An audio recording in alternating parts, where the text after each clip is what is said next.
De nuevo, hola a todos y a todas. El segundo pilar se refiere a lo segundo que debemos saber de un lenguaje de programación. Para enfrentarnos a un lenguaje nuevo, no hay ningún problema.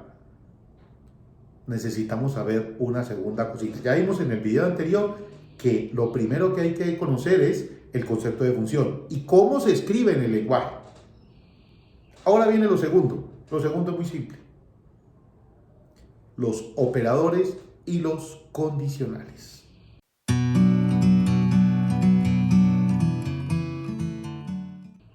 Bueno, ¿qué son los operadores?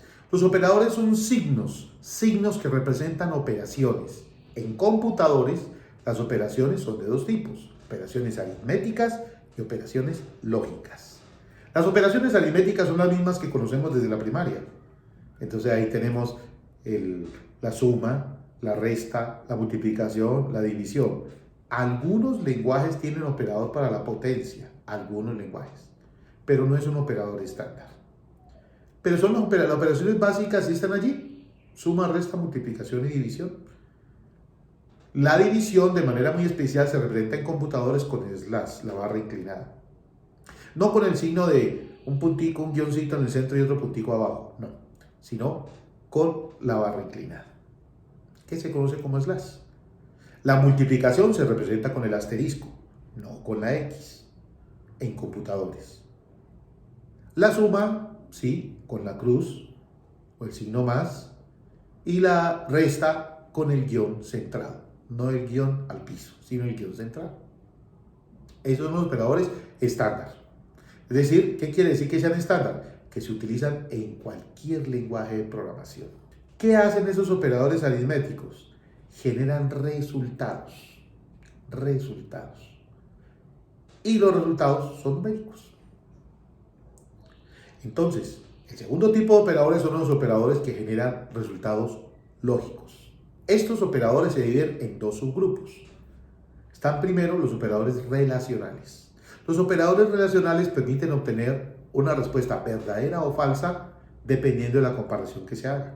También los conocemos, nos han acompañado desde la primaria avanzadita y en la secundaria nos acompañaron mucho. Son el menor que, mayor que, menor o igual, mayor o igual, el igual de comparación, como cuando se dice si 5 es igual a 3, se hace esa pregunta, y el diferente o no igual. En los lenguajes de programación, el mayor, el menor, el igual, el diferente, el mayor igual, el menor igual, pueden diferir en su forma de escribirse.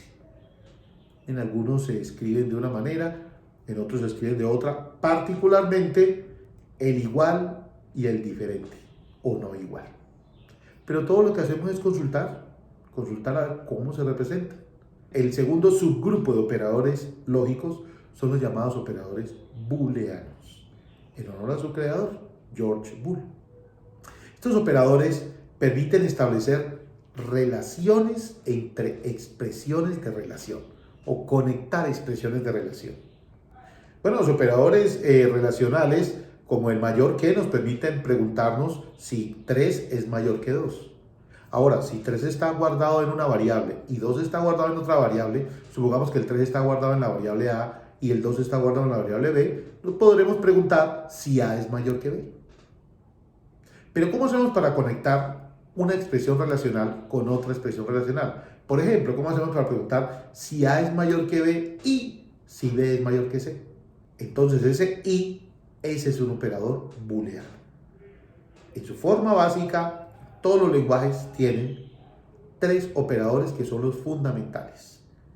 Existen otros, pero se basan en estos. Son el operador AND, el operador OR y el operador NOT.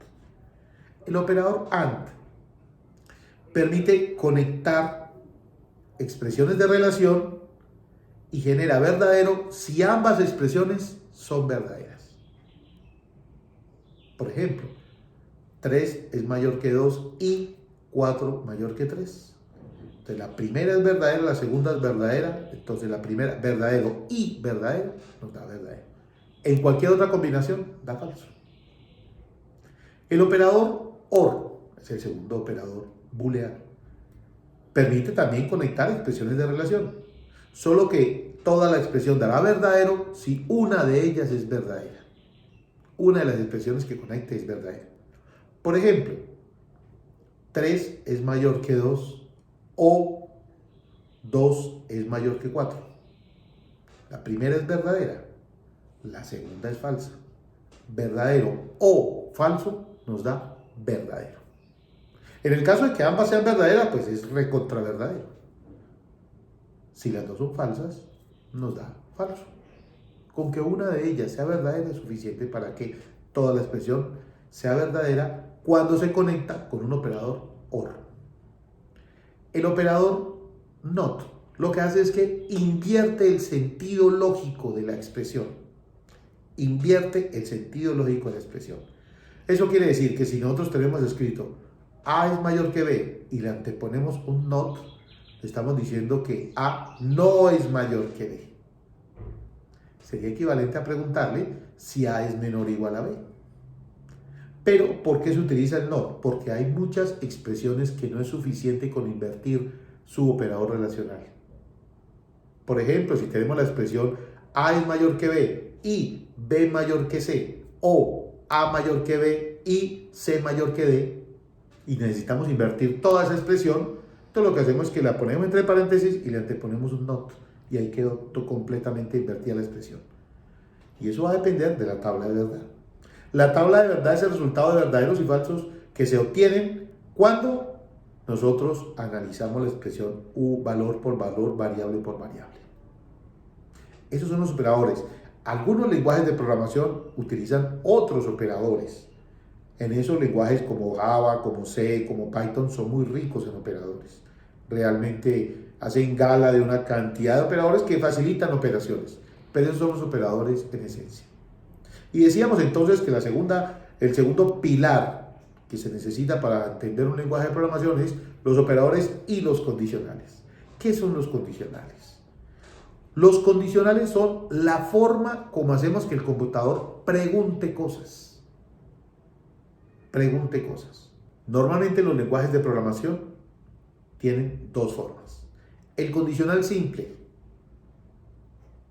Condicional simple lo veremos con un ejemplo muy sencillo. Si va a llover, llevo paraguas. Si no va a llover, llevo las gafas oscuras.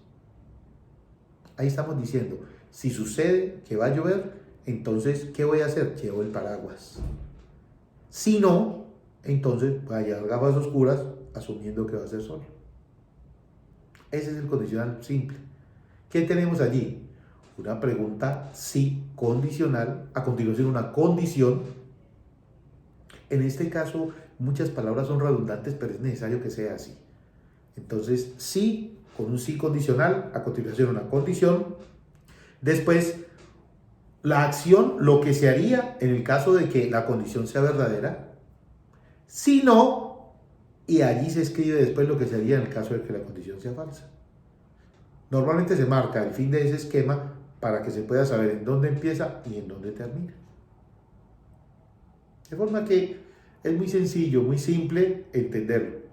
Tenemos, por ejemplo, si A es mayor que B, entonces A igual a A más 1. Si no, entonces B igual a A más 1. Con eso le estamos diciendo que si se cumple la condición de que A es mayor que B, o sea, si esa condición es verdadera, dependiendo de los valores que tengan A y B, entonces al valor de A almacenado en la misma variable se le incremente 1. Y si no, a la variable B, lo que tenga almacenado se le incrementa 1. Dos caminitos. Ahora, no es necesario que siempre todo condicional simple tenga los dos caminos. A veces no se necesita el segundo camino, o sea, el si no, pero por lo menos el verdadero sí se necesita. Y la segunda forma de condicional que tienen los lenguajes es la condición múltiple, ya no es la simple. Entonces se pregunta, si la variable A, por ejemplo, es igual a 1, haga tal cosa. Si la variable A es igual a 2, haga tal otra. Si la variable A es igual a 3, haga tal otra. Si la variable A es igual a 4, haga tal otra. Y si no, haga otra cosa diferente. En ese caso, para no tener que hacer preguntas sí y un montón de preguntas en cascada, los lenguajes de programación tienen normalmente una estructura derivada de la programación imperativa que permite analizar caso por caso. Y entonces uno puede preguntar en forma colectiva cada uno de los casos dentro de una estructura muy sencilla. Cuando nosotros conocemos muy bien o nos enfrentamos bastante bien y entendemos cómo se escriben los operadores en un lenguaje de programación, qué significan y cómo se utilizan, que eso es estándar para todos los lenguajes, y cómo se escriben los condicionales simples y los condicionales múltiples en un lenguaje de programación, entonces habremos dominado el segundo pilar que se necesita para enfrentarse a un lenguaje de programación.